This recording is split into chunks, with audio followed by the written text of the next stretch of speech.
hizo la doctora.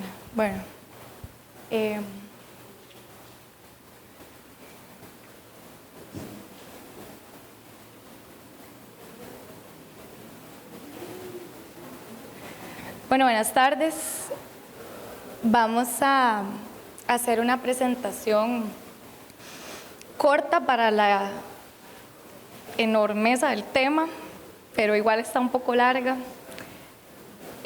Gracias al Laboratorio Exceltis por invitarme a dar esta pequeña charla sobre endometriosis.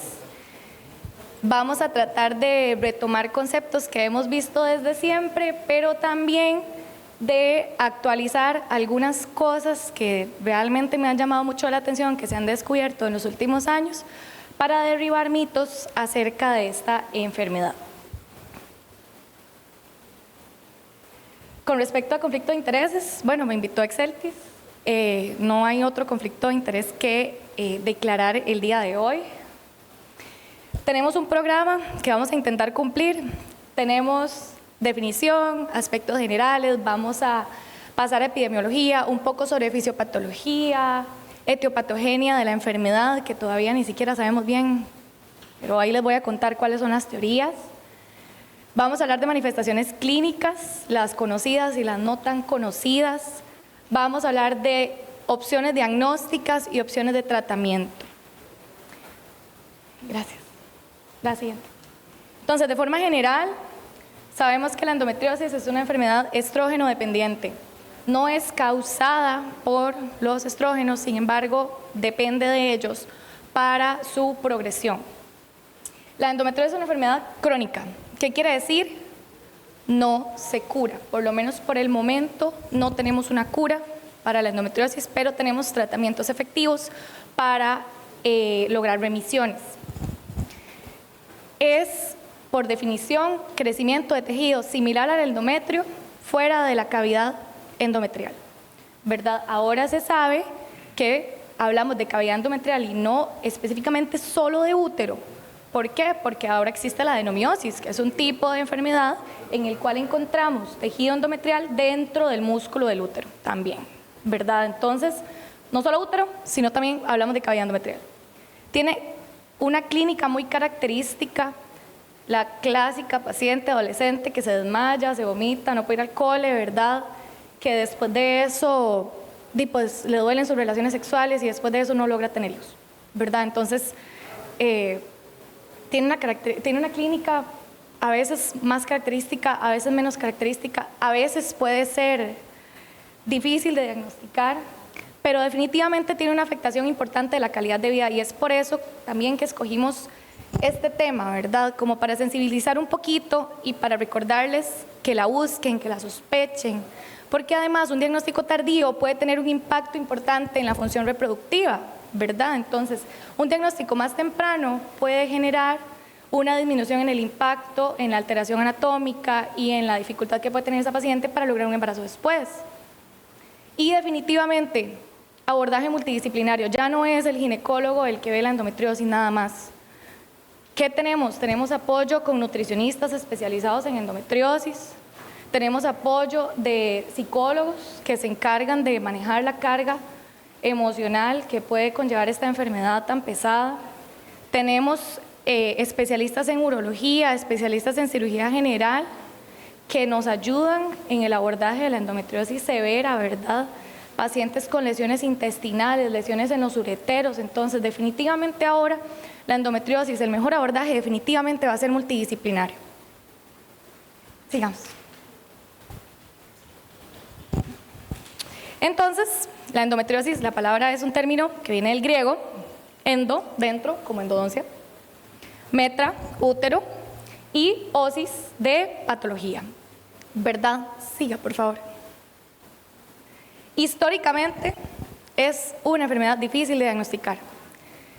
Hay artículos dentro de la bibliografía, ahí les puedo enseñar algunos, que hablan desde las descripciones de Hipócrates, en los primeros libros de textos médicos que se describe una patología que se llama sofocación uterina y lo que describen dentro de los hallazgos clínicos es puramente lo que es una endometriosis. Ha sido confundido con enfermedad psiquiátrica y creo que lo sigue siendo. Ha sido sometida a las pacientes a tratamientos arcaicos y poco efectivos. Vean esta imagen. Ustedes logran ver a la persona amarrada a una escalera vuelta para abajo. Ok, eso le hacían a las pacientes con sofocación uterina en los libros hipocráticos, ¿verdad? Entonces, han sido sometidas a tratamientos realmente curiosos, ¿verdad? Que obviamente no les iban a ayudar en nada, pero hasta eso se sometía a una paciente con tal de tener una oportunidad de sentirse mejor. Y como la comprendemos tampoco, históricamente ha sido ignorada, ¿verdad? Ha sido como, sí, esa paciente que se queja mucho, sí, esa paciente que consulta y consulta y consulta. Entonces, históricamente estas pacientes han tenido poco protagonismo. Son las últimas décadas realmente en las que se ha profundizado un poco más el estudio de la endometriosis como patología compleja. Listo. Los sitios más comunes, todo el mundo los conoce. Ovarios, trompas, ¿verdad? Peritoneo pélvico, los famosos implantes como la primera imagen. Sabemos que en la superficie del peritoneo del útero, sabemos que puede estar también en los ligamentos, en los uterosacros, en el ligamento ancho, ¿verdad? También puede haber presencia de focos endometriales en vagina, se pueden ver por especuloscopía, inclusive se pueden tactar. Puede haber focos en el cérvix, puede haber focos en el recto, tanto en la zona de tabique rectovaginal como ya propiamente dicho recto. Entonces, ¿qué quiere decir esto? La paciente va a tener un montón de manifestaciones clínicas diversas en función de la ubicación de esas lesiones. Siguiente, por favor. Pero también existen sitios menos comunes. De hecho, si ustedes se ponen a leer sobre endometriosis, prácticamente en todos los sitios del cuerpo se han encontrado casos que describen endometriosis. Pacientes con endometriosis pulmonar, lesiones rectales, pacientes con lesiones en el sistema nervioso central, articulares, ¿verdad?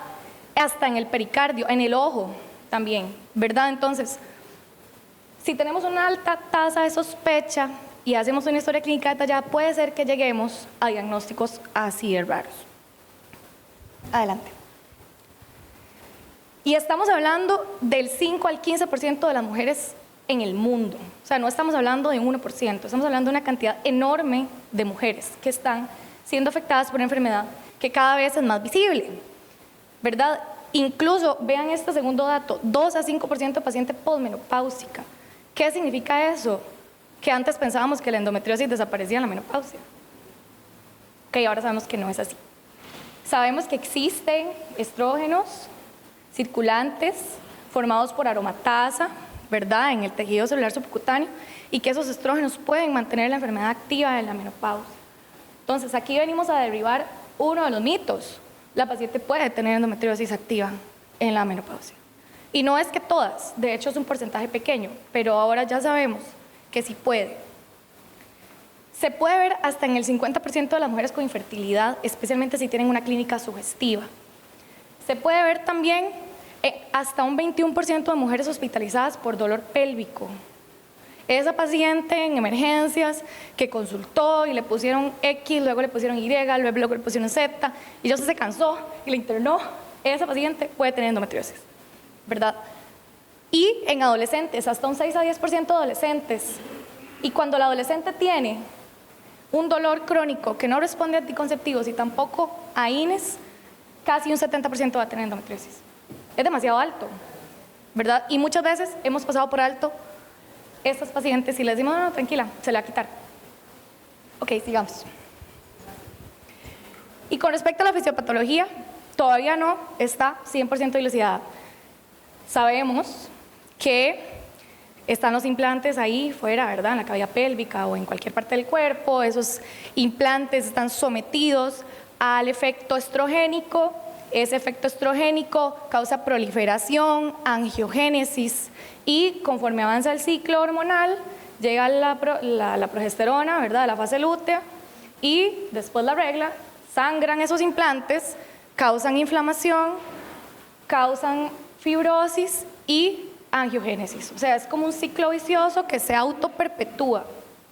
Sabemos ahora también que hay alteraciones endocrinas, estados hiperestrogénicos, por ejemplo, que pueden afectar endometriosis. También sabemos que hay alteraciones inmunológicas. Se han hecho estudios en los cuales las células NK están disminuidas en el fluido peritoneal de pacientes con endometriosis. ¿Qué quiere decir esto? Que puede ser que haya un problema inmunológico en el cual esas células que están en un lugar en donde no tienen que estar no puedan ser eliminadas correctamente por este sistema inmunológico. Y un desbalance con un predominio de citoquinas proinflamatorias y además angiogénicas. Listo. Entonces, dentro de las teorías de la etiología, ahí puse 4, pero hay, no sé, como 1000. Está la teoría de Sampson, que es la que todos conocemos de la U, ¿verdad? Que la menstruación retrógrada, que entonces hay implantes de células ahí endometriales en la cavidad pélvica. Pero, ¿qué pasa con unos reportes ahí en la literatura de endometriosis en un hombre? No tienen útero. ¿Y qué pasa con reportes en la literatura de endometriosis en niñas premenarcas? Si no ha entrado en la menarca, ¿por qué tendría menstruación retrógrada? No tiene sentido. ¿Qué pasa con el 90% de pacientes que tienen menstruación retrógrada y no todas tienen endometriosis? Tiene que haber algo más. Tiene que haber un factor más que haga que de ese 90% que tiene menstruación retrógrada, solo un porcentaje tenga endometriosis, ¿verdad? Luego está la teoría de Bronsens, que habla de que fue que cuando era neonata, la chiquita tuvo un sangrado uterino por los estrógenos del embarazo y entonces eso generó un implante temprano. Bueno, puede ser que por ahí ande un poco más cerca. Hay otra teoría que habla de remanentes embrionarios. Todos sabemos que cuando hay un embrión, ¿verdad?, están ahí las diferentes partes y las células migran para llegar a los lugares correctos y entonces a veces dicen que se quedan células botadas, que no hay una migración correcta y que esas células que no migraron correctamente se diferencian en tejido endometrial, pero fuera de la cavidad endometrial. También están teorías de metaplasia celómica que dicen que en la misma célula del peritoneo está sometida a un montón de procesos inflamatorios que hace que la célula se diferencie a tejido que parece endometrio. Interesante. Y la última que les puse ahí es la teoría de los genes homeobox. Esa me llamó demasiado la atención. Si quiere poner la siguiente. Y los genes homeobox son secuencias de ADN que son súper conservadas, tanto en cualquier tipo de mamífero realmente. Y están relacionados con el posicionamiento de los tejidos durante la embriogénesis y con la diferenciación celular en tejidos especializados. Entonces, por ejemplo, vean este diagrama donde las trompas, ¿verdad?, y los ovarios están con el gen 9 y el útero como tal con el 10 y el cervix con el 11. Y el que está más en estudio en este momento son mutaciones puntuales del gen 10, ¿verdad?, que por ahí puede ser, de verdad, que no haya una migración correcta, que ese gen no funcione correctamente y algunas células se queden botadas de camino y esa distribución exacta por colores no se vea respetada. Pero bueno, todavía no hay ninguna fija, hay un montón de especulaciones todavía. Gracias. Y las manifestaciones clínicas, como les decía, varían de acuerdo a lo que la paciente tenga. Lo más frecuente son los implantes superficiales en el peritoneo, como esas manchitas que se ven ahí, a veces son blancas, a veces son negras, ¿verdad? Asociando a veces algunas adherencias. A veces también tenemos endometriosis infiltrativa y es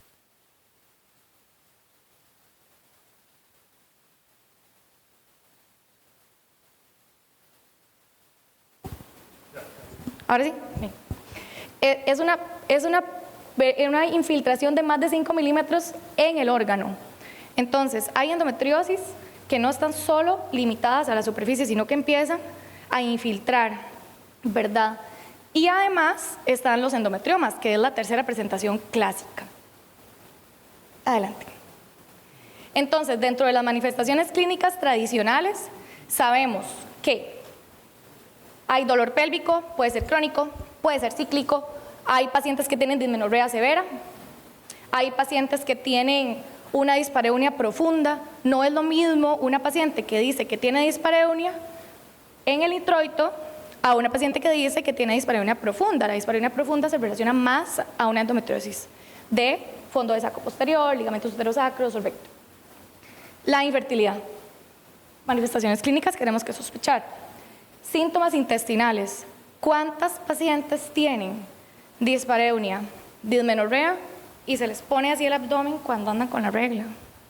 Distensión abdominal, diarrea, náuseas, inclusive movimientos intestinales dolorosos, que la paciente le dice, en serio, yo siento donde me duele cuando se me mueven las tripas.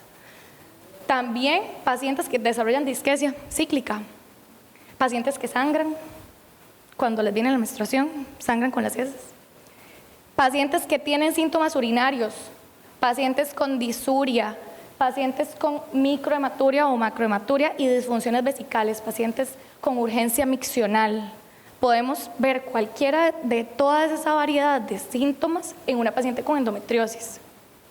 Y muy importante, la intensidad de los síntomas no correlaciona con la severidad. Nos hemos encontrado en sala de operaciones pacientes con endometriosis inimaginable que no tenían tanto dolor.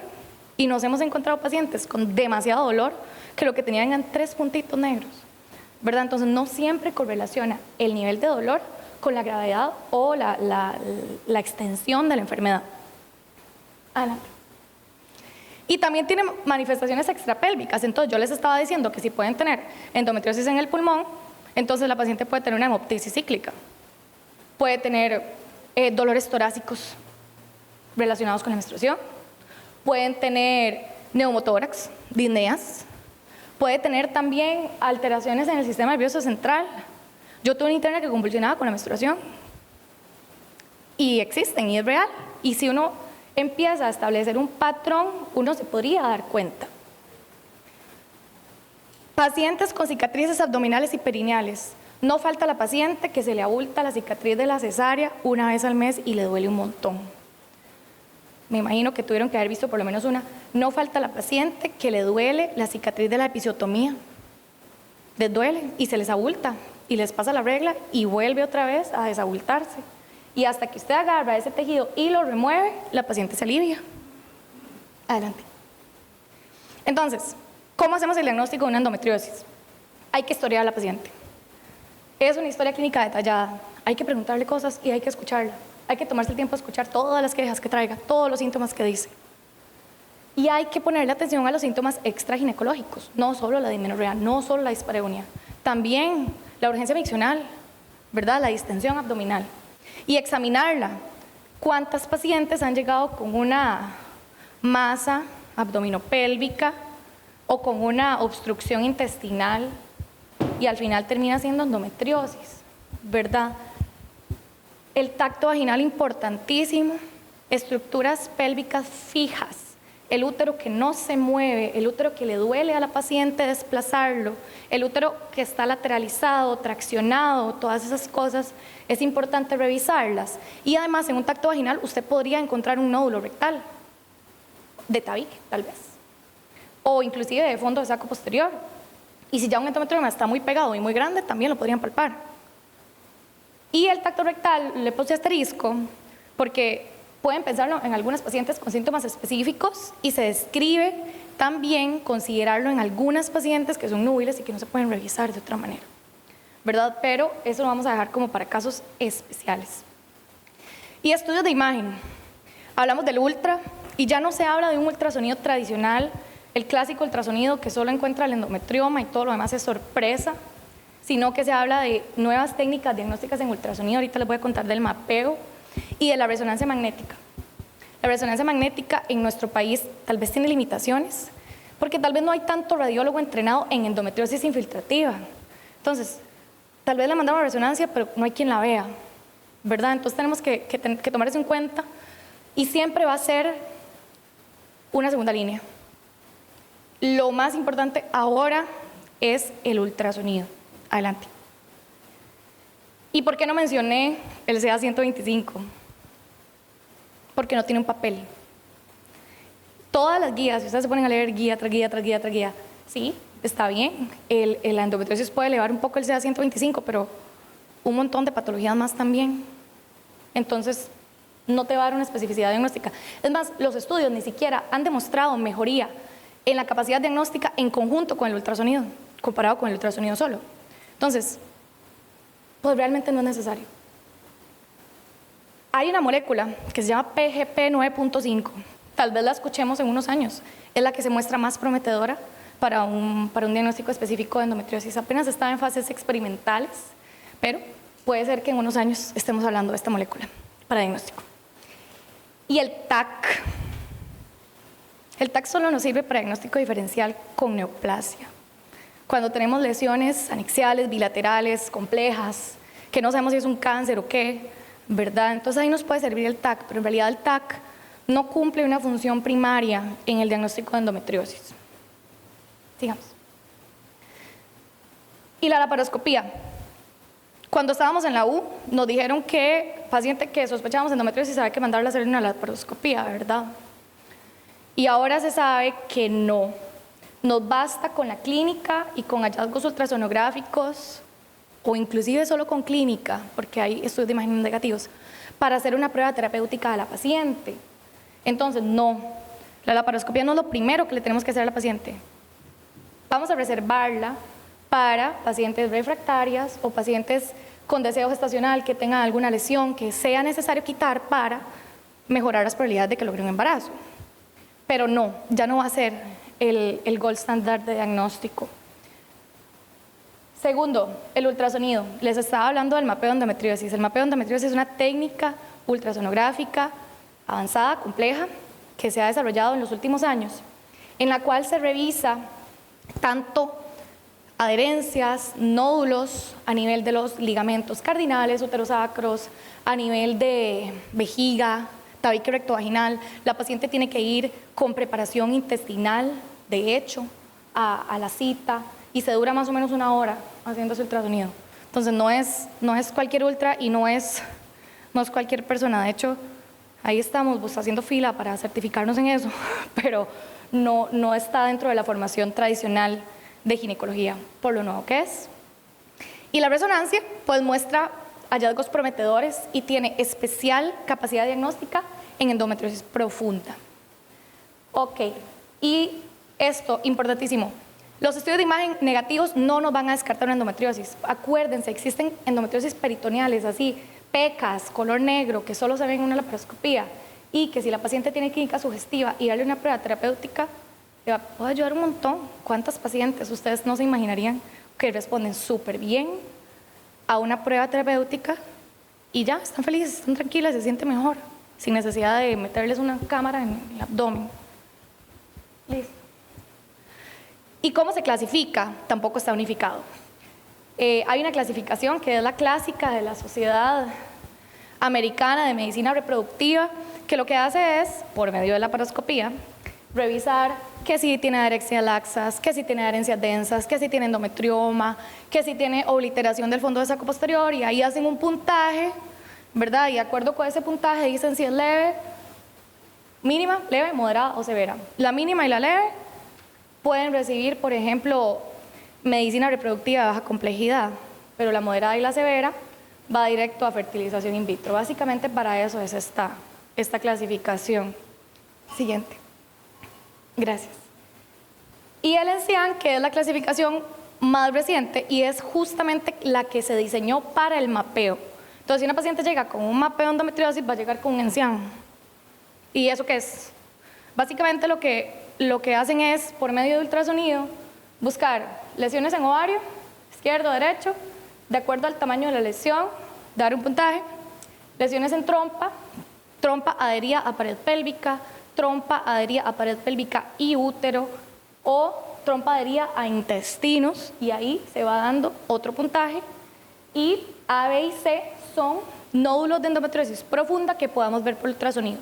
A siendo la parte rectovaginal, tabique y fondo de saco posterior. B siendo ligamentos uterosacros y cardinales. Y C siendo recto como tal. No tabique, sino ya propiamente en la muscular o en la mucosa rectal. Listo. Y respecto al tratamiento, ya les dije lo de los manejos interdisciplinarios. No creerían cuántas pacientes se benefician de una dieta antiinflamatoria para tratar su endometriosis. A veces, con eso y un poquito de Dienogest, la señora es feliz. tenemos que tomar en cuenta qué síntomas tiene la paciente. Tenemos que tomar en cuenta qué prefiere la paciente. Tal vez usted le dice, ay, sí, hay que ponerle un dispositivo intrauterino. Y la señora, yo no quiero eso. Y está bien, se respeta. Potenciales efectos secundarios. ¿Cuáles efectos secundarios pueden ser no negociables para la paciente? ¿Qué es importante para la paciente a no arriesgarse a? O inclusive, si ya se empezó la terapia, pueden ser motivos para que la paciente interrumpa la terapia. ¿Qué tan extensa es la enfermedad? ¿Y qué tratamientos ha usado previamente? Casi nunca nos llegan pacientes que no han usado nada. Casi siempre algo, la vecina, la amiga le dijo que se tomara tal cosa. Y las 5 categorías son estas: AINES, anticonceptivos, progestinas, análogos de GnRH, inhibidores de aromatasa. Creo que el inhibidor de aromatasa es el único que tal vez no hayan visto, porque todo lo demás ya es como histórico. Listo. Con respecto a los AINES, sabemos que no tratan la enfermedad. Pueden mejorar un poco la parte ahí de las prostaglandinas, la inflamación local, analgésicos. Se sabe que puede disminuir ese estímulo nociceptivo, ¿verdad?, aferente, y modular como la paciente percibe el dolor, ¿verdad? Pero en realidad no tratan la enfermedad, ¿verdad? Es como una curita. Y hay que limitarlos. Sabemos que el uso crónico ilimitado puede dañar los riñones, sabemos que le puede dar una úlcera, entonces, tratamiento sintomático, serían AINES. Siguiente. Los anticonceptivos orales combinados. Los anticonceptivos combinados básicamente pueden usarse de forma cíclica o de forma continua. Puede la paciente primero probar cíclica, y si aún así tiene dolor lo pueden dejar continua. Idealmente un anticonceptivo que no tenga esta fluctuación, que no sean trifásicos, ¿verdad?, sino que idealmente tengan una sola dosificación todo el mes. Y siempre el efecto progestágeno es el que va a dominar. Queremos una progestina que sea súper fuerte para que nos cause mucha atrofia en esos nódulos de endometriosis, ¿verdad? Y el derivado estrogénico es lo que nos mejora el perfil anticonceptivo, ¿verdad? Por ejemplo, esta molécula, este medicamento se llama Viat, tiene etinilestradiol y tiene Dienogest, que es una de las progestinas más potentes para generar una atrofia endometrial. Sabemos que los anticonceptivos orales, según estudios, disminuyen dispareunia, disquesia, dismenorrea y el dolor no cíclico.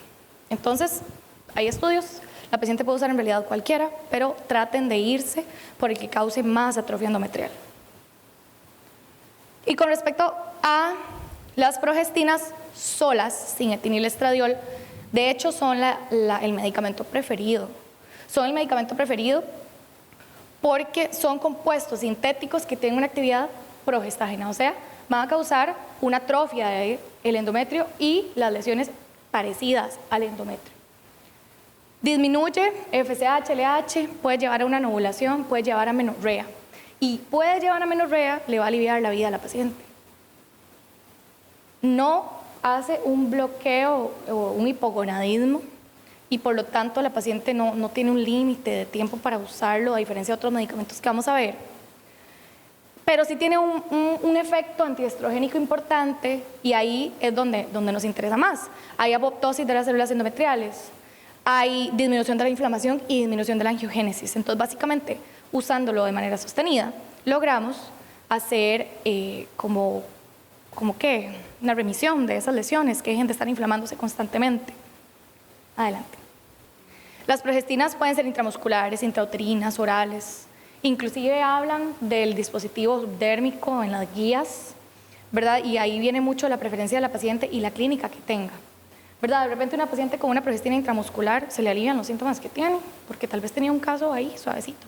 Pero a veces no, a veces se ocupa la progestina más potente y a veces se ocupa que sea oral. Adelante. Y ahí viene el Dienogest, que es nuestra molécula estrella de la tarde. El Dienogest, que para nuestro caso específico puede ser Endovel, es una progestina derivada de la 19-nortestosterona. El Dienogest es un progestágeno que es súper selectivo por el receptor de progesterona. Por lo tanto, no tiene ninguna actividad corticoide, ni mineralocorticoide, ni sobre el receptor de estrógenos. Y además de eso, tiene un efecto antiandrogénico. Entonces, ¿qué tan intensa puede ser ese efecto progestágeno? Y básicamente es 2 veces mayor que la clormadinona y 7 veces mayor que la medroxi. O sea, es 7 veces más potente que la medroxiprogesterona para causar una atrofia endometrial. O sea, es realmente potente. Y es interesantísimo porque tiene una biodisponibilidad oral del 99%. O sea, la paciente se toma la pastilla y prácticamente el 100% va a llegar a circulación sanguínea. Y de eso que llega a circulación sanguínea, un 91% se une a albúmina, que puede sonar que se une mucho, pero en realidad es poco, porque la mayoría de los medicamentos se unen como un 98, por ahí. Este se une 91, eso quiere decir que hay un 9% de medicamento libre circulando, listo para hacer efecto.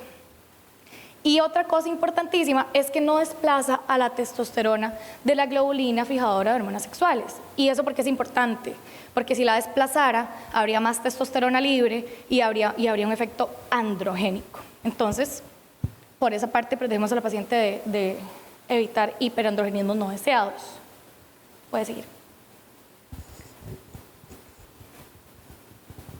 Ahora, sabemos que el Dienogest tiene una vida media súper corta, son 9 horas en plasma. Sin embargo, se sabe que tomándose una dosis de 2 miligramos diarios alcanza un patrón lineal súper rápido que se sostiene a través del tiempo. No es teratogénico, por lo tanto, si la paciente quedara embarazada tomándolo, no habría ningún riesgo para bebé.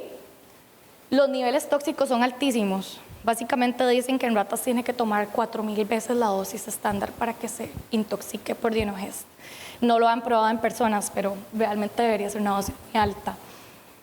No hay un efecto carcinogénico y más bien en animales, que me parece muy interesante, se ha visto un efecto antiproliferativo. O sea, en animales han visto que en tumores dependientes de hormonas, el Dienogest puede ser más bien beneficioso. A animales, en humanos está contraindicado, pero en animales. Sus metabolitos después del metabolismo hepático están inactivos, no tienen ningún efecto a nivel endocrino. Entonces el Dienogest viene, hace lo que tiene que hacer y desaparece. Y tiene un efecto inmunomodulador. También en ratas vieron que aumentan las células NK en las ratitas, en el líquido peritoneal. Y sabíamos que había una deficiencia de células NK en la paciente con endometriosis. Y además tiene una disminución de las interleuquinas proinflamatorias con su uso.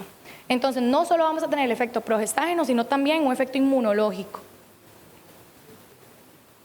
Entonces, tenemos una inhibición moderada de la secreción de gonadotropinas, la paciente puede hacer anovulación, puede hacer amenorrea. Tenemos una ligera disminución de los niveles de estradiol. Tenemos la desidualización del tejido ectópico endometrial, y eso quiere decir que se atrofia y se seca. Tenemos los efectos antiproliferativos y los efectos antiinflamatorios. Básicamente así es como funciona el Dienogest. Entonces, ¿qué dicen los estudios? Que mejora el dolor pélvico, que disminuye el volumen de la enfermedad, que mejora la reserva ovárica, bueno, no la mejora, no la altera cuando la paciente tiene un endometrioma. Hay estudios que demuestran que una paciente que tiene un endometrioma y se opera tiene un deterioro aún más grande de su reserva ovárica a que si hubiera usado Dienogest para reducir el volumen de ese endometrioma. Mejora la calidad de vida, mejora la vida sexual, disminuye el riesgo de reaparición de la enfermedad después de la cirugía y de hecho es el medicamento favorito de la Sociedad Europea de Medicina Reproductiva para las pacientes con endometriosis. Efectos adversos, como todo, un 9% de los pacientes puede tener cefalea. Hay un porcentaje de pacientes que puede tener disconfort mamario, esos pacientes que dicen, ay, es que no aguanto los pechos, ¿ok? Ahí está, ánimo depresivo, hay que tener cuidado con eso y hay que tener cuidado con la paciente que ya de por sí trae algo de base. Acné, uno creería que no, pero sí. Hay pacientes que tratan de abandonar el tratamiento por un tema de acné y es importante mencionarse lo que pues, puede pasar, un 5% es poco, pero puede pasar. Puede haber sangrado uterino anormal en forma de spotting, de manchado por la atrofia endometrial, ¿verdad? Entonces, por ahí también comentarle a la paciente. Y afectación de la densidad mineral ósea en el uso en el primer año. En el segundo año se estabiliza y ya no se afecta más. Contraindicado en insuficiencia hepática, contraindicado en tumores malignos hormonodependientes y una contraindicación relativa en enfermedad tromboembólica. Otras progestinas como la medroxi y como el levonorgestrel. El levonorgestrel en el dispositivo sirve más para adenomiosis, básicamente, y la medroxi no se puede usar a largo plazo, más de un año, y ya empieza a deteriorarse la salud ósea. Entonces, como estas pacientes tienen enfermedad crónica, no curable, se tiene que usar por más de un año. Entonces, pues no.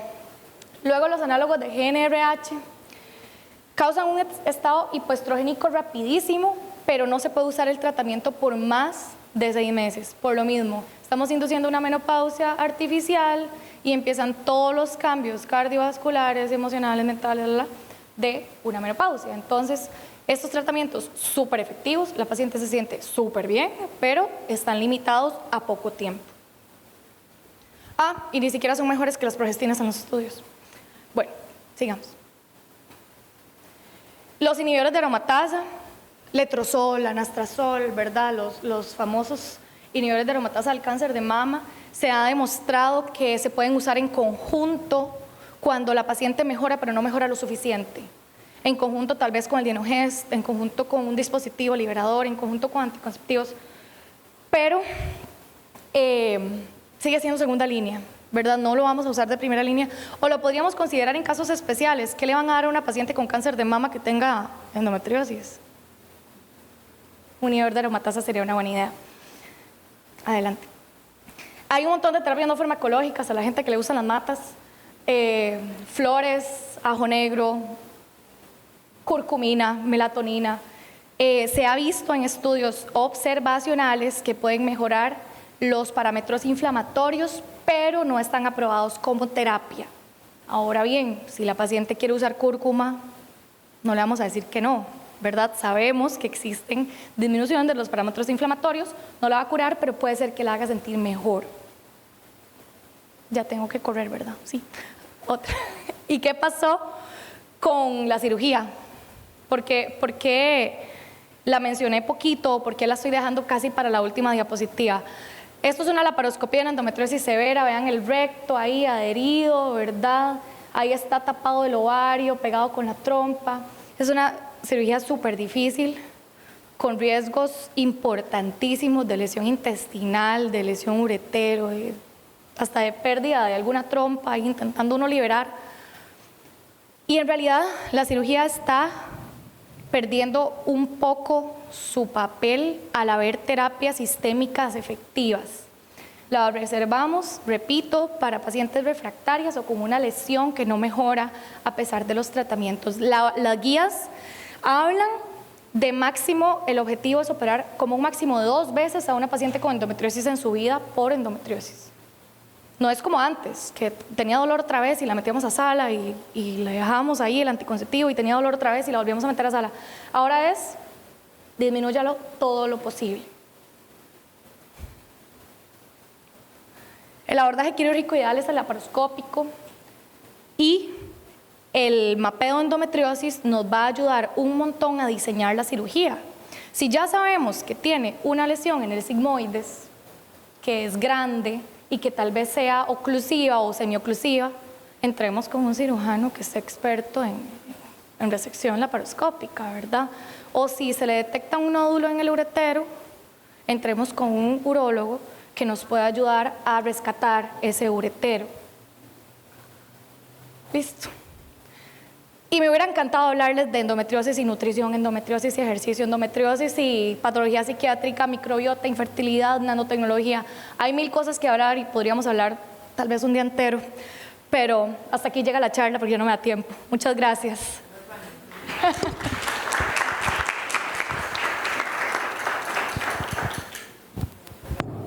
¿Alguna pregunta para la doctora?